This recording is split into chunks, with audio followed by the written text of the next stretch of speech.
ठीक आहे, लक्ष द्या. मी काय बोललो तुम्हाला, की जर स्टॅटिक मेथडमध्ये नॉन स्टॅटिक व्हेरिएबल यूज करायचा असेल, तर इथे पहिले ऑब्जेक्ट क्रिएट करा आणि मगच तो व्हेरिएबल ऍक्सेस करा, म्हणजे sobj.sid. आता असं का केलं?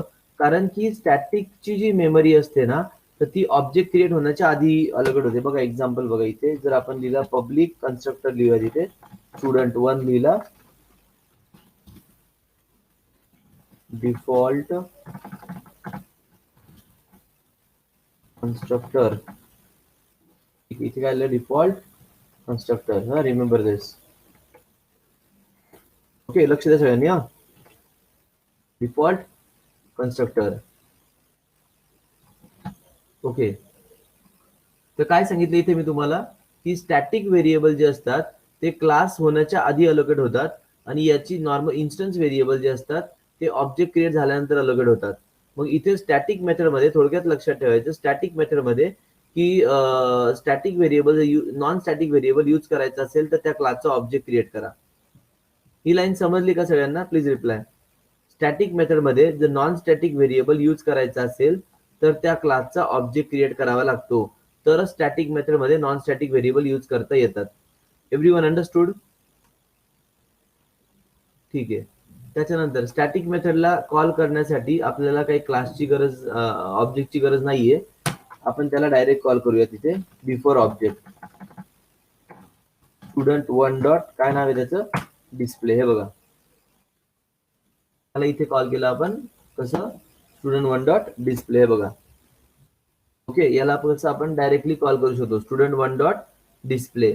याला काही ऑब्जेक्टची गरज नाहीये, because static member allocates memory before the object. Okay, so बघा आता आउटपुट येईल याचं. बरोबर, डिस्प्लेला कॉल करा आधी.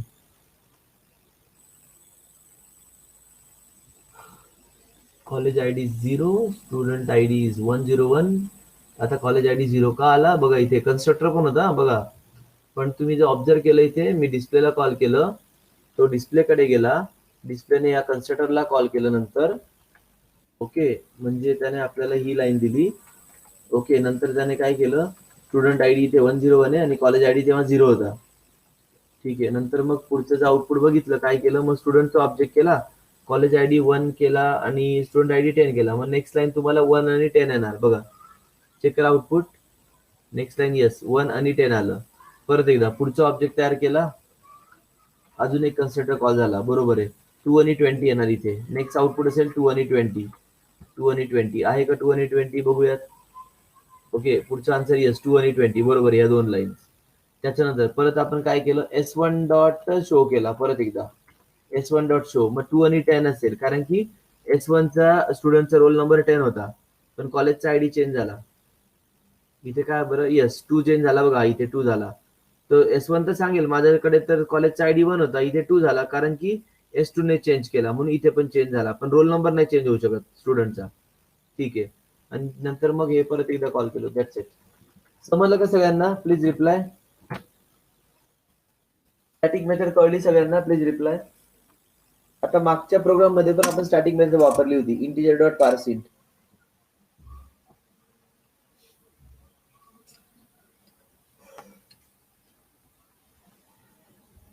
मागच्या प्रोग्राम मध्ये पण आपण स्टॅटिक मेथड यूज केली होती, integer dot parseInt.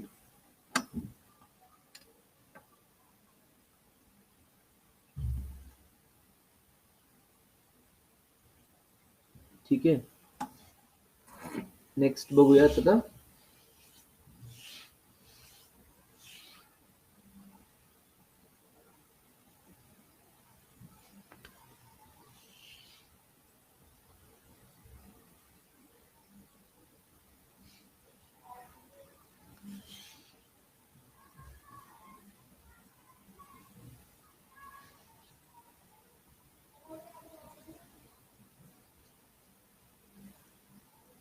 So next one. Okay, इथपर्यंत आलो स्टॅटिक मेथड. त्याच्या पुढे असतो स्टॅटिक ब्लॉक. स्टॅटिक ब्लॉक, याला आपण म्हणतो static block.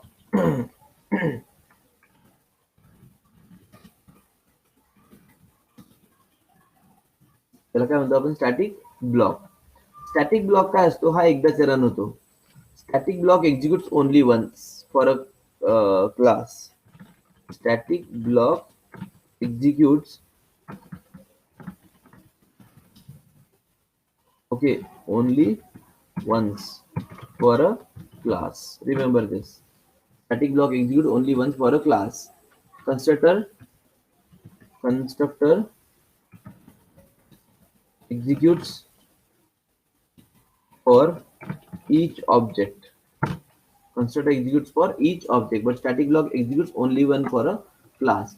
Static block executes before a constructor. Static block executes before a constructor. Before constructor executes before a constructor. Remember this. हा ठीक आहे. आता त्याचं आउटपुट बघू आपण. किती वेळा कन्स्ट्रक्टर कॉल केलाय बघा.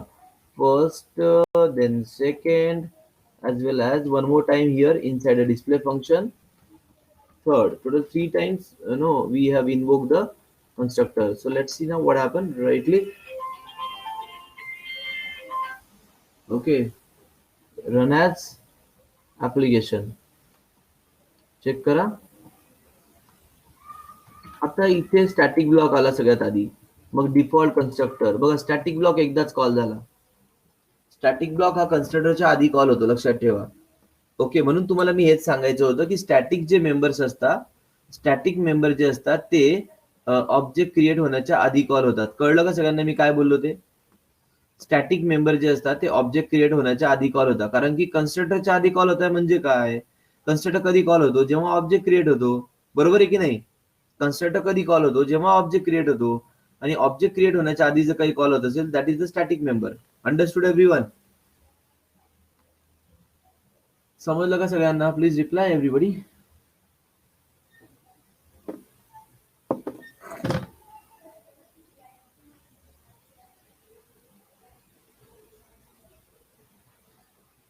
ठीक है,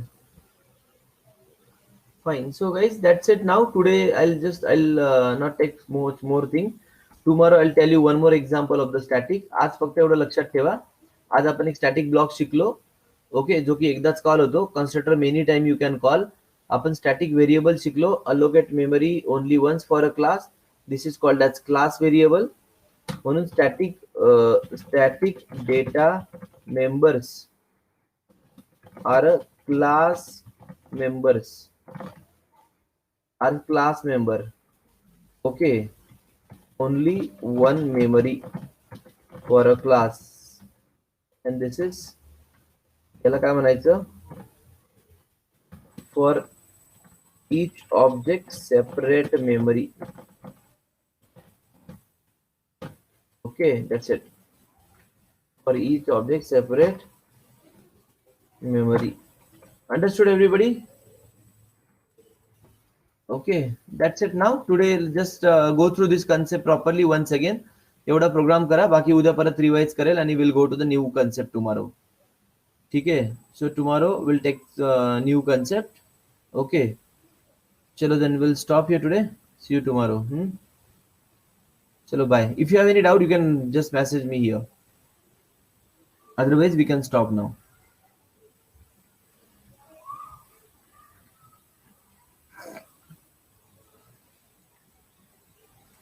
Okay,